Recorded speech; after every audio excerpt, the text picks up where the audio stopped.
Joe Biden will double, triple, and quadruple tariffs on some Chinese goods, with EV duties jumping to 102.5% from just 27%. President Joe Biden will double, triple, and quadruple tariffs on some Chinese goods this week, unveiling the measures at a White House event framed as a defense of American workers, people familiar with the matter said.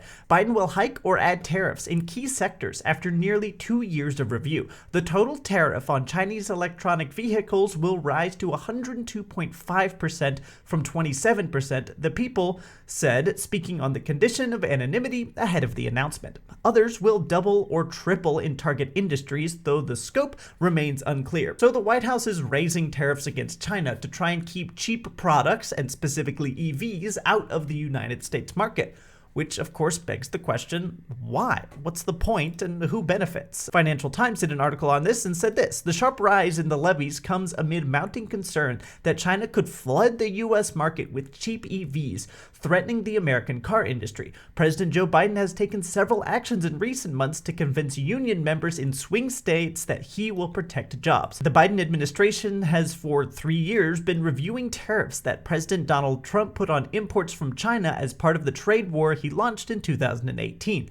The new EV tariffs will be announced alongside the conclusion of the review led by the U.S. Trade Representative. And I believe those tariffs were actually confirmed this morning. I wrote this on Monday, but I'm filming this Tuesday morning, and just an hour or so ago, confirmation of this did come out. So basically, Biden is concerned that China has the ability to flood the U.S. market with really cheap electronic vehicles. And if that does happen, then people will buy those vehicles from Chinese companies like BYD instead of from more local or established companies like Ford, GMC, you get the idea. If people start buying these cheap Chinese EVs, then the companies here will start to lose profits. And if they lose profits, that'll lead to layoffs. And with layoffs comes less spending in the economy, which comes an economy that might slow down, all because the cheap Chinese EVs are now here. And the US is not the only country that's concerned about this. The European Commission is also very worried about it. And the European Commission is just an EU governing body that helps gather data in order to implement or draft law proposals to help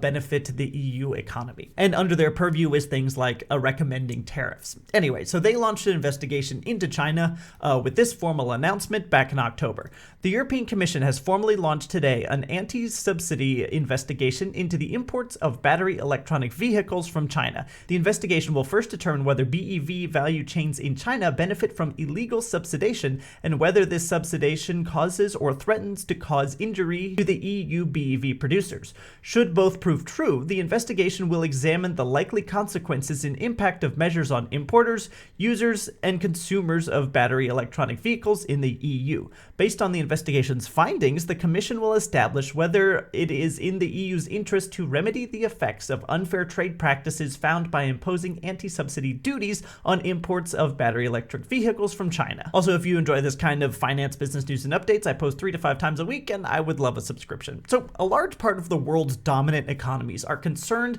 about these Chinese cheap electronic vehicles. And the main fear is that the Chinese government is illegally subsidizing the electronic vehicle industry over in China. And as a result of that, they are able to sell them at a cheaper price and be able to flood foreign markets like the EU market and the American market. This undercuts national brands of those countries and causes their economy to take a hit at the benefit of China's economy. So the US is worried that China is subsidizing car manufacturers in China so that they can flood the United States with cheap Chinese electronic vehicles. And the US's response is that if they put tariffs on these cheap Chinese cars, then they would make them more expensive, so they would have to be sold at roughly the same prices that Ford, GMC, Toyota, Honda, etc. are sold for in the United States, meaning that those national brands, obviously Honda and Toyota aren't national, but Ford, GMC, and so on, could still compete. Which of course begs the question, would this actually pass a very divided Senate and Congress? And the answer is that it doesn't matter. It doesn't need to.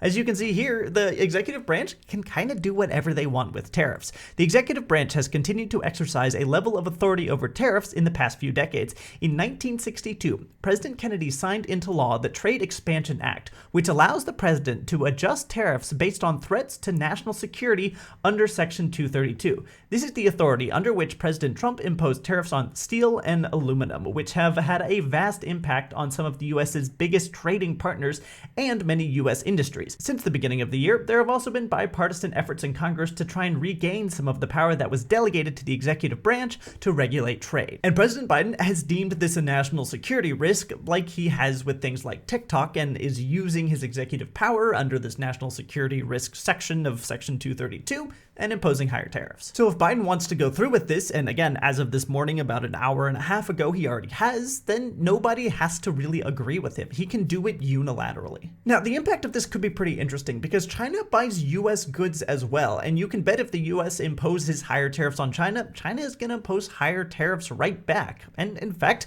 they already are. This is the China section on trade.gov that says, since 2018, China has imposed additional tariffs on certain US goods to retaliate against additional US tariffs imposed as a result of the Section 301 investigation on China's acts, policies, and practices related to technology transfer, intellectual property, and innovation. China excluded some US products from those additional tariffs for a set period of time, regardless of the importer. China has also launched another tariff exclusion process focused on individual importers, basically mean certain companies maybe that China really likes can import without tariff. Through this process, importers could apply for exclusions on specific consignments of US products. These exclusions exempted only the retaliatory Section 301 tariffs for the products and are valid for 1 year from the date of approval, but must be requested on a month-to-month basis. Importers may also apply for tariff exclusions for products outside the eligible product list, which was included in the announcement. So basically, as the US imposes more tariffs on China, China gets upset, understandably, and imposes more tariffs on the United States. So both economies are artificially raising prices from the other economy,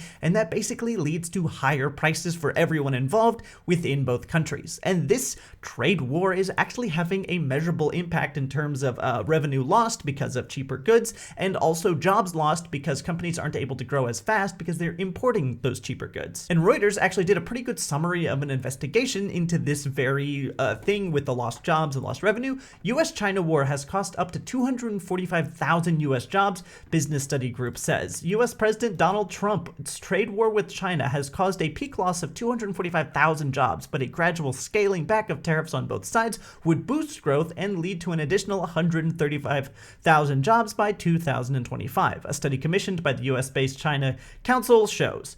The group, which represents major American companies doing business in China, said the study by Oxford Economics also includes an escalation scenario, which estimates a significant decoupling of the world's two largest economies could shrink the US GDP by $1.6 trillion over the next 5 years. This could result in 732,000 fewer US jobs in 2022 and 320,000 fewer US jobs by 2025, it said. So trade wars cost money and jobs in the United States, and you can bet that if they're costing money and jobs in the United States, they are absolutely costing money and jobs in China, because China is primarily a manufacturing-based economy. So if the US isn't importing as many Chinese manufactured goods, because the US is a huge consumer of those, then that's really bad for China's economy as well, and forces their government to try and prop up these manufacturing industries, which leads to inflation, and down the road could cause major economic impacts and possibly even an economic crash. But according to the Biden administration, the cost of protecting national security and the national economy from being flooded with cheap Chinese goods are these jobs that are being foregone because we're not having access to untariffed Chinese goods, especially when he believes that these Chinese tech products could harvest US data. And in Biden's mind, protecting the citizens, as he sees it, of the United States of America is worth the trade-off in the lost economic revenue from imposing these tariffs. Now, that's it for the factual information, but I want to leave you with this final thought I had. Biden claims that the Chinese government is basically illegally subsidizing the EV market, and it is doing it too heavily and making competition unfair and flooding other countries with these cheap goods.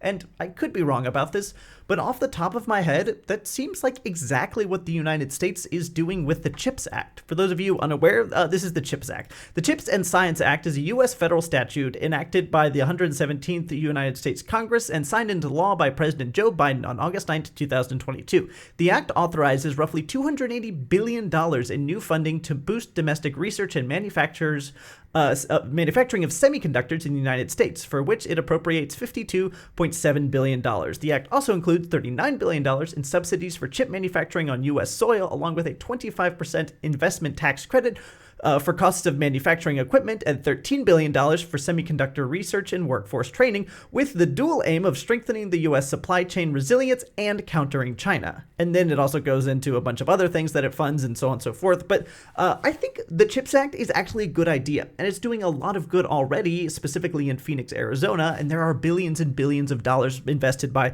the government into this, and as a result, private companies have invested something like 10x whatever their tax breaks were already on U.S. soil, and that's really good. But it also seems to be odd to try and punish China for the government subsidizing an industry, and then the United States bragging about doing the exact same thing. That just seems hypocritical to me. Thanks for watching.